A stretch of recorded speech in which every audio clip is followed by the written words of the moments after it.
político e fica perto de Deus por amor. Pelo que você vive, você vê as coisas acontecendo, você vê aquela pessoa que estava numa ocupação, daqui a pouco ter sua moradia, você vê a pessoa que está numa ocupação, no barraco de lona, daqui a pouco está plantando, indo ali no Banco do Nordeste, construindo sua casa, tendo seu carro. Ah, mas era um sem terra. Era um sem teto, não. Ele era um sem oportunidade.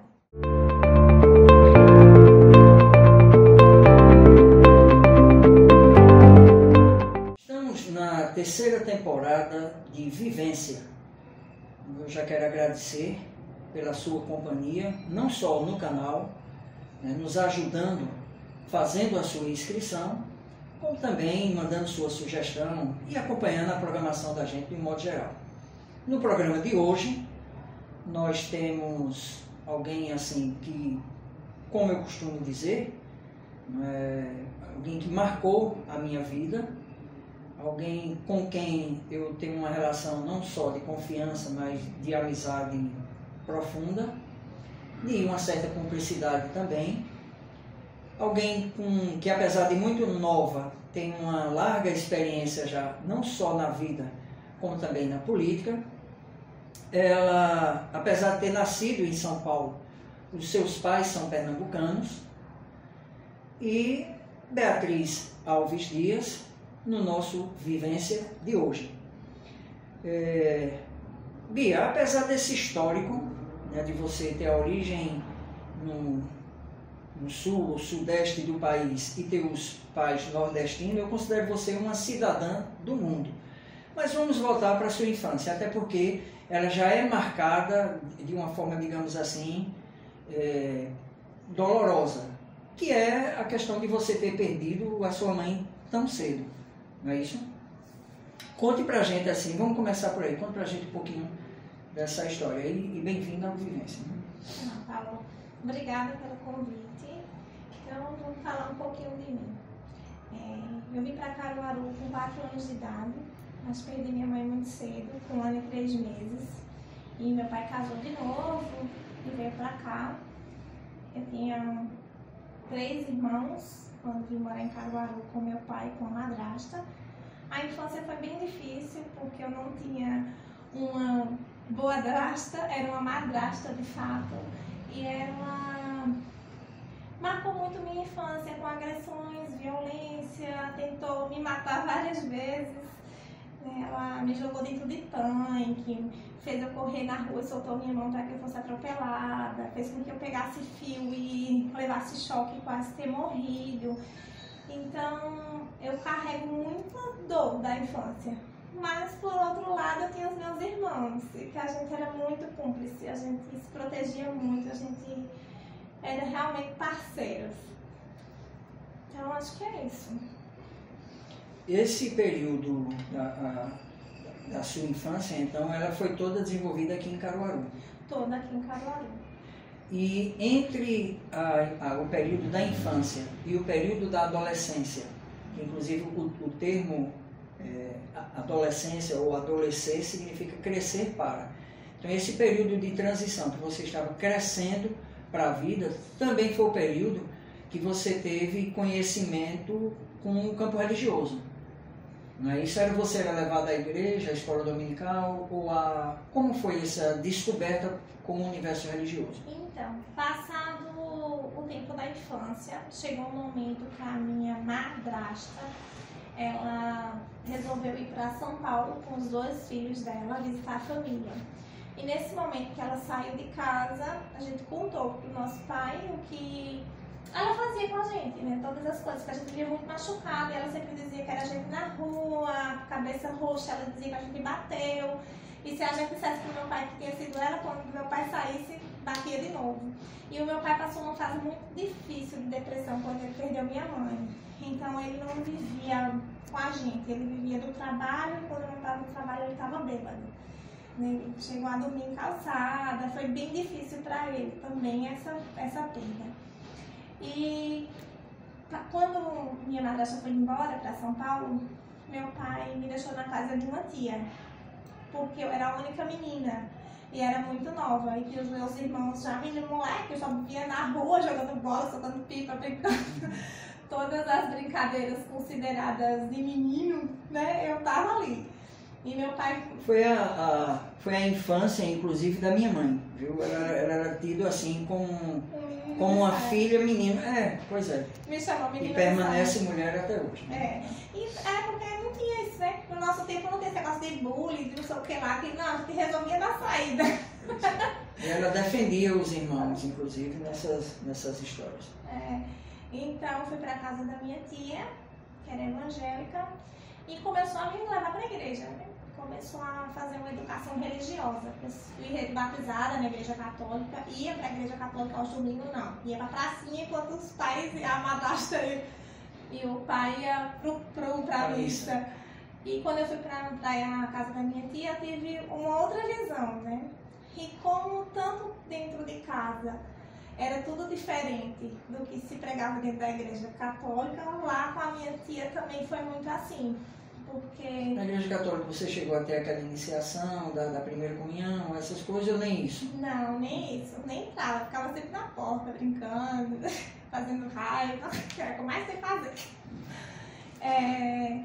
Eu quero voltar, porque está passando também um filme na minha memória em relação à relação com a igreja católica. Você tinha curiosidade na igreja católica, por exemplo, de ir lá dentro, de ver como é esse processo do sino, de balançar o sino e correr, ou de... essas brincadeiras lá dentro não, né? Na realidade era mais fora mesmo. Não, eu acho que desde pequena eu tive a dimensão que a relação com Deus ela era muito única. Então eu não queria entrar dentro da igreja porque eu ia correr, brincar, gritar, então eu queria ficar na praça. Meu lugar era na praça, não era lá dentro. Então, embora não tivesse uma consciência disso, a postura já era essa, era de saber que tudo que eu passava na infância, por exemplo, quando doía muito, eu dizia assim, eu vou crescer. Eu dizia sempre para mim assim, eu vou crescer, eu não vou ficar assim pequena para sempre, ela não vai fazer isso comigo para sempre. Então todo dia eu tentava acordar grande, me acordando pequena do mesmo jeito. Mas na fase da pré-adolescência, fui para a igreja evangélica. E lá nessa igreja eu acho que eu tive o melhor de Deus e o pior. Porque eu me aproximei muito, eu me envolvi muito, eu me dediquei à escola dominical, cuidava das crianças, participava de grupo de louvor. E quando chegou um líder lá, ele desconstruiu tudo aquilo, que todo o meu castelinho, ele levou em ruínas, porque as posturas dele eram inadequadas, ele era um calhorda. Ele desconstruiu muito minha fé, a ponto eu não queria saber de igreja. Eu queria ficar longe de igreja. E tinha pra mim, assim, quando eu crescer, eu nunca vou colocar meus filhos dentro da igreja, porque é pra ter uma relação que esse pastor tem comigo, com outras adolescentes, eu não queria. E levava para casa o problema, mas eu era só adolescente rebelde, né? Que estava lá querendo descobrir o mundo e ele era o homem santo de Deus, que de santo não tinha nada. A igreja continuava sendo aquele ambiente que poderia atrair, como por exemplo os seus filhos, né? Porque eles poderiam se envolver, se relacionar lá dentro, se envolver em várias atividades e desenvolver, porém, aquele que foi posto, pelo menos naquele momento como líder, traiu também toda aquela confiança, aquilo que você tinha projetado, por isso que nem para seus irmãos, ou seja, para quem for, você ia querer algo assim. Não queria. Eu acho que o mal da religião hoje são os seus líderes, é o entendimento. Pior do que a religião é o entendimento de cada religioso. Eu acho que eles ferem, eles sangram, eles tiram vida, porque foi isso que esse pastor fez comigo. Eu tive uma educadora no colégio que ela falava assim para mim, vamos para a igreja, me levar para alguns acampamentos. E eu sempre participava de gincana, sempre estava ali entre os melhores, mas quando se tratava de ir para dentro do templo... Ficou o trauma, né? Eu não queria. Tinha uma resistência. Ainda tenho, até hoje. Embora eu frequente uma igreja, eu tenho uma relação com um determinado pastor, um determinado grupo, mas eu não tenho tanta afinidade. Provavelmente, durante esse papo, a gente ainda vai, vez por outra, voltar a essa questão que eu vou colocar, né? Mas eu quero aproveitar para abrir um parêntese e abordar a questão de estar generalizando, né? Então, eu sei, creio que ela também pensa assim, Não é que isso não significa dizer que todo o ambiente religioso, seja ele evangélico ou católico, que ele seja ou inadequado ou ele não atenda às necessidades de crescimento de uma forma integral da pessoa, como deveria, que não deveria cuidar só do espírito, né? Mas fazer a pessoa crescer como um todo. Eu, pessoalmente, conheci, né, tive o privilégio de conhecer, não só aqui em Caruaru, mas principalmente fora daqui, em muitos lugares, denominações diferentes, de formatos diferentes, ou ligado à Alemanha, ou ligado à Holanda, ou ligado a Portugal, ou até daqui do Brasil mesmo, e comunidade Hollins, que vive o Evangelho Integral, que já são com japoneses aqui no Brasil. E a gente sabe que tem diversos locais, pode ter, né, deve ter, ambientes, né, religiosos em que as pessoas conseguem viver de forma saudável. O que ela pontuou, né, foi um caso específico, que infelizmente esses casos específicos também não são tão pequenos, né, pelo fato de eu estar dizendo que eu não estou querendo generalizar também, eu não estou defendendo aqui que são casos isolados, não, infelizmente não é, seja de caráter da liderança ou do próprio ambiente de convivência. Abrindo esse parêntese, né, eu tenho líderes, eu tenho pastores que eu tenho a maior admiração e eles que estão nos assistindo agora, eles sabem disso, né, publicamente até eu já até comento.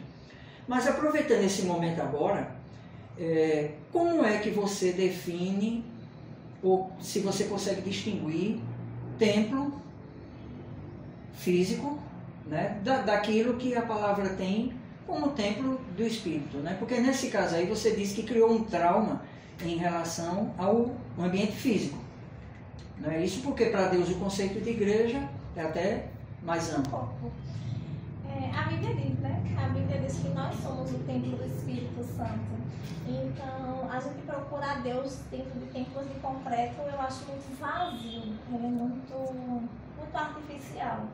Eu acredito que tem que existir os templos, eu acredito na... Até por convívio social, né? De forma coletiva, que seja o louvor coletivo, a adoração coletiva, o aprendizado. Que seja uma ponte entre Deus e a comunidade. E não seja um muro de separação, porque eu acho que as igrejas, no geral, e não é uma ou duas, não, no geral, elas fazem muito isso. Elas esquecem o evangelho genuíno, elas esquecem que Deus diz para a gente cuidar do outro. Então elas estão muito preocupadas com seus dogmas, com suas regras, com suas doutrinas, né? No caso, a igreja católica com seus dogmas, a igreja evangélica com suas doutrinas, e acaba rotulando.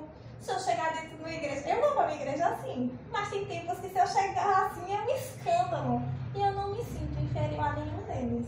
Muito pelo contrário, eu acredito que eu tenho uma intimidade muito maior que Deus, que muitos que estão ali dentro. Saia no pé, blusinha de manga, cabelo sem cortar. E eu acho que todo mundo tem sua particularidade. Sua intimidade com Deus é algo muito pessoal. Não passa por templo e nem por líder religioso nenhum. É joelhinho no chão e cabeça pro alto só e acabou. Relação com Deus vertical que se completa com a ação no mundo, né? Quando você fala que é uma igreja mais entrosada com a comunidade, mais envolvida com a comunidade e não excluindo a comunidade daquela vivência fechada dela, né? Porque parece que é como se fosse uma máquina do tempo, né? Quando você entra lá dentro, você está em outro ambiente e aqui fora deixa entregue ao maligno. Mas vamos lá, nessa sua relação com religiosidade, que foi entre adolescência e juventude, eu acho que mais adolescência mesmo, que você teve assim esse momento, digamos, de despertar, né, para o outro lado da religião, né? Você teve também uma consciência mais elevada, não agora, né, porque isso já foi em outro momento de sua vida, que primeiro veio a decepção, mas você tem também um envolvimento com o campo político, político-social, digamos assim, né? Que foi, eu creio que nesse período, onde você começou a ter uma visão de mundo num olhar mais filosófico, mais ideológico, mais sociológico. Eu digo muito nova, inclusive, né? Eu digo, com 15 anos, com 17 eu já virei dirigente de cultura, de movimento social e presidente de Grêmio com 16 e por aí vai. Eu acho que quem me educou foi a igreja, pelos avessos, né? Esse pastor, que eu chamo de pastor Calhorda, ele fez tudo o que eu não acreditava. Ele desconstruiu tudo que eu acreditava de vida. Então ele me empurrou para olhar para fora, para ver assim, eu não queria ser igual a ele, eu não queria ser igual a minha madrasta, eu não queria sofrer como meu pai, eu não queria assumir comportamentos que os meus irmãos passaram a assumir. Então eu acabei me educando na rua. Eles me educaram, eles me botaram para lá, né? Eles me botaram para olhar pra gente. Então tinha dia que eu saía do colégio, parava no ponto de ônibus e ficava lá olhando as pessoas e perdia o ônibus porque eu queria ver o próximo ciclo de pessoa que chegava, porque eu via todos os dias as mesmas pessoas. Então tinha dia que eu via a mesma pessoa triste, no outro dia feliz, no outro dia chorando, no outro dia muito animada, no outro dia com amigos. Então eu passei a ser uma observadora de gente. E como é bonita as pessoas. Você acabou se formando nisso, né? Interessante como a sua relação com sociologia, desde esse período de estudar comportamento, né? As expressões E as pessoas, elas são muito lindas. Seja elas quem for, seja uma negra, seja a senhora do candomblé que vem toda paramentada, seja aquele pastor que vem lá toda coxinha de gravata, com a Bíbliazinha debaixo do braço, seja aquele mendigo que estava ali na estação todo dia. Todo mundo carregava uma história muito bonita, eu adorava observar, né? Então eu não queria me enquadrar. E conheci, né? Cheguei aí pro candomblé para conhecer, acho que a gente só pode falar do que a gente conhece, então eu me envolvi, né? Mas sempre que chegava ali, na hora do vamos ver, eu dizia, Senhor, se não for da tua vontade, me mostra diferente, e as coisas iam acontecendo e me levando para outro ritmo. Cheguei aí tomar o chá do Santo Daime, chegar lá, todo mundo ficava muito doido e eu nada. Normal, não tive absolutamente nada, todo mundo vomitando, caindo, os mestres, todo mundo lá e eu nada. Porque é isso, a intimidade com Deus, ela nos cuida além disso aqui, além disso tudo que é muito efêmero. Então, a gente não pode pregar religião em cima do que é efêmero. Esse papo nem precisava ser ainda religioso, porque já era para estar entrando no campo político, mas entre as pessoas que eu conheci e me relacionei, que me passou a ideia de que Deus desceu de sua glória e se fez homem para tratar os outros como homem, né, para sentir o que os homens sentiram, os homens, as mulheres, a humanidade. Né? Entre essas pessoas que eu tive a oportunidade de conhecer, realmente Bia tem essa característica, não é? De olhar para o outro, seja de paletó e gravata ou mendigo, como um igual. E quem conhece ela, que teve essa oportunidade de aprender junto com ela, sabe que ela é assim mesmo. Ela é de sentar junto, de bater papo, de conversar, de trazer para casa, né, de fazer cear com ela, de cuidar, que é uma característica muito forte de Deus. Né? Muita gente ainda tem Deus como um ser distante e perfeito. E ele é. Mas quando ele se fez homem através de Jesus, ele veio para essa outra dimensão. Mas eu quero insistir mais um pouquinho na questão política. Vamos ver se a gente chega nela. Sua relação com esse universo político, né? Porque a igreja, como você disse, fez com que você viesse para o mundo, que é o papel que deveria ser correto dela mesma, né? Sem precisar chocar com o que é vivido ou não vivido lá dentro. E essa sua impressão do mundo em relação às pessoas, como é que trouxe você para o universo da política? Não tem como chegar nele sem falar da religiosidade, porque todas essas posturas junto com a igreja, junto com gente, me levou a olhar o mundo diferente, a olhar o mundo, acreditar na justiça, acreditar na igualdade. Embora eu tenha sofrido injustiças, embora tenha doído em mim muito, né? Muito, muito mesmo. Mas a gente não pode se apegar à dor. A gente tem que se construir no ir para frente. Não é ficar olhando para os traumas, o que foi difícil, não. O caminho percorrido, ele só serve de base para a gente ter a certeza de que a gente consegue ir mais além. Eu acho que é por aí. E com o movimento, a partir do Grêmio, eu acabei conhecendo, precisava apresentar um trabalho na escola sobre os rurais, e daí fui me envolvendo, conheci um grupo aqui que era ligado ao pessoal do Sul. E acabei me encantando muito, formando grupo de estudo, grupo de amigos, inclusive me conheci nesse campo aí da vida, nesse período com 15 anos, né? E a gente, você também contribuiu muito para a minha formação política, né? Muito mesmo, assim, me ajudou você e o professor de História, que ele sempre falava assim, sempre que ele falava de ditadura, sempre que ele falava, dava aula de História, eu me envolvia de uma forma que eu dizia, é isso, né? É isso que Deus quer, é isso que a gente tem que fazer, é isso que tem que ser. A nossa existência, ela não pode ser existencial.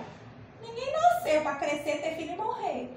A gente tem que estar deixando a semente da gente, a gente tem que construir algo. E construir algo não é império, não. Porque... Deus quer algo mais com a gente. E não são impérios, não são status. Um exemplo disso é a pandemia. A pandemia veio mostrar que o povo é doente, a sociedade está adoecida. E o que é essencial para a gente viver? Eu preciso só de quê para viver? E aí você... É o básico. E a luta do cotidiano, o povo fica estressado porque estão em casa com a família. Gente, eu estava curtindo meus filhos e tal. Não tinha problema de ficar lá de Amélia. Não tinha problema. Mas... E agora que eu só tenho tempo para ler, ou seja, momentos de introspecção também, né? Eu vou gastar o meu tempo com o quê? Eu vi pessoas delas que vivem muito felizes, assim, se martirizando porque agora não tinham onde se mostrar. Não ia ter mais o shopping para passear, ou não tinha como desfilar com suas vestes. Certo, mas veja, na intimidade com a igreja, seja no relacionamento com a liderança ou com o grupo, embora que o que me machucou mais foi o exemplo dado pela liderança, ou o mau exemplo, pode-se dizer também, para a gente fechar esse aspecto político, da relação com a política, que houve também decepções nesse campo, se lideranças no campo político ou pessoas que poderiam surgir como modelo também lhe machucou ou lhe decepcionou, ou no campo político você encontrou... Se tiver. Aí, meu filho, não era só um marco, não, tinha uma sequência. Porque a relação tanto com Deus, não vou dizer com a igreja, com Deus quanto com a política é igual, sabe? Você primeiro entra por amor. Você é um apaixonado. Não, você é um apaixonado. Você está ali cheio de encantamentos, apaixonado. Aí vem a decepção. Você só permanece se tiver amor. E na política foi assim. Líderes que estão aí até hoje como líderes que eu, sinceramente, não considero, trato de forma cordial, outros eu nem me dou trabalho. Mas, no geral, você fica no campo político e fica perto de Deus por amor. Pelo que você vive. Você vê as coisas acontecendo, você vê aquela pessoa que estava numa ocupação, daqui a pouco ter sua moradia. Você vê a pessoa que está numa ocupação, num barraco de lona, daqui a pouco está plantando, indo ali no Banco do Nordeste, construindo sua casa, tendo seu carro. Ah, mas era um sem terra. Era um sem teto, não. Ele era um sem oportunidade. Todo mundo tem direito a tudo. A Constituição diz isso pra gente, né? Mas na verdade não dão. Na verdade a Constituição não chega nas classes que deveria chegar. Favorece só quem não precisava mais, que já tinha o suficiente para viver. E aí o acúmulo de riquezas vinha aí. Aí a gente volta para a Bíblia. É um tempo de nivelar a sociedade, né? A pandemia está aí mostrando mais uma vez que João, rico, milionário, está indo para o mesmo lugar que seu Zezinho que mora ali na ocupação. Eu cresci muito. Não sei se chega a metade da minha vida ou um terço do que Deus me permitiu viver. Inclusive, muitas vezes com ela, nesses ambientes de ocupação, com essas famílias, Bia. E, por coincidência, tem um pedreiro fazendo um serviço lá em casa. E é um jovem, inclusive já casado, tem um filho de 8, 9 anos, ele casou novo, pedreiro. E eu sei que na sua vida, se a gente fosse parar para ouvir isso, você teria muitas histórias assim também. Eu sei que de alguma forma a gente já andou junto, já caminhou junto, eu com esse pedreiro. Porque foi o período que foi desenvolvido um trabalho na comunidade do Xingu, lá do bairro Petrópolis. E esse pedreiro fazendo serviço, aí ele me disse ontem, ele disse, chama de tio, né? Ele disse, tio, tem uma coisa que marcou minha vida que eu nunca mais esqueci. Era o olhar, ele morava numa comunidade carente, que é a favela, né? A gente chama comunidade carente. E ele disse, olha, mesmo eu morando numa comunidade carente, que ele nasceu e cresceu nessa comunidade, mesmo assim eu tinha preconceito. E uma vez ele estava no campo ali do Girassol, que é aquela área do Caíque, E ele disse, olha, eu estava batendo bola e o senhor quis me levar para a sua casa. Naquela época, não sei se ele tinha 12 anos, 13 anos, não sei qual a idade que ele estava. E ele disse que eu passei com ele por dentro da favela, do Girassol. E quando eu passei mostrando as famílias, mostrando um pouco, e a relação que a gente tinha, né? Traz a lembrança lá da Sandra, inclusive, tudo. E ele disse, olha, que eu nunca lhe disse isso, ele hoje está casado e é profissional, eu nunca lhe disse isso, mas eu acho que quase tudo na minha vida eu aprendi só naquela passagem que a gente teve ali por dentro da favela, que é um trilho, inclusive, né, de linha de trem que corta. E o senhor me ensinou tanta coisa, eu não estava ensinando nada, a gente estava só conversando, mas a questão da capacidade da observação. Né? E mesmo ele, que era de uma comunidade carente, ele disse que se achava superior e tinha preconceito. E é como se o olhar dele naquele momento fosse um olhar externo, né? Para olhar ali como aquelas famílias viviam, como elas se comportavam. E ele disse, olha, a partir dali eu comecei a ter um outro olhar, inclusive sobre a gente mesmo. Bia, vamos fazer um jogo agora de perguntas e respostas. O tempo da gente, inclusive, já esgotou. Mas claro que está valendo a pena, né? Um tempo muito precioso. Eu vou dizer algumas palavras e queria que você resumisse, né, da forma mais objetiva possível o que vem no seu pensamento quando eu dissesse. Filhos. Incondicional. Pais. Aprendizado. Algo que você se arrepende na vida. Eu tenho mandado algumas pessoas passear.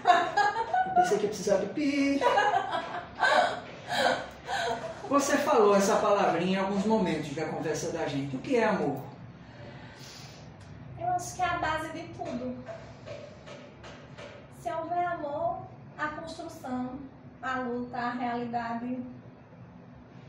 Como você define amizade ou o que é amigos para você? O que é um amigo para você?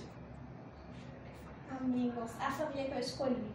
Então, o programa de hoje encerra com esse aprendizado de vida, com parte da família que eu escolhi, porque é uma amiga que eu prezo muito, que eu tenho o maior carinho, respeito e admiração, e a gente espera contar com a sua audiência também nos outros Vivência. Bia, obrigado mais uma vez. Caso você queira agradecer ou encerrar aí com mais alguma coisa, esse momento é seu. Então, pessoal, o que eu tenho que dizer é que não desistam nunca. Né? Vamos seguir, vamos lutar e não se deixar contaminar por nada que é efêmero. A crítica, o olhar negativo, as picuinhas. Façam sempre o que achar melhor e justo para o mundo.